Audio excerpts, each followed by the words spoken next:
Alright, ni rasmi sasa kwamba kwenye finali it's Messi versus Yamal. Bas. Sasa siasa inaanzia hapo. Siasa gani? Ile sasa ya who will be lifting the cup. We are now not comparing who is the GOAT. Hiyo tulizima kitambo. Swala la GOAT tushamaliza. GOAT Merino alimaliza. GOAT Merino alimaliza. Alipejea lini nyumbani?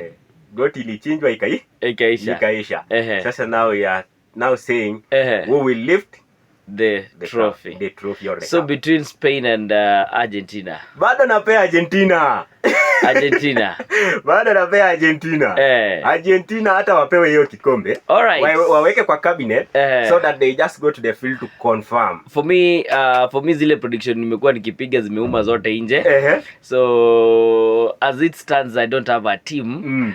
But I'll be watching the World Cup because of Enzo Fernandez. Asante. Now I know. I'm not supporting Argentina. Now I know. I'm supporting Enzo Fernandez. Our boy must win. Uliona bao alipiga jana? Ule kijana. Ai. Na mnasema ati wachezaji wa Chelsea wafunge mabao. Kwani hiyo ilikuwa ni nini? Kwanza nimeona statistics fulani hapo. Enzo amekuwa mtu wa kuokoa. Kwa maana amekuwa akifunga kwa zile dakika za extra. Exactly.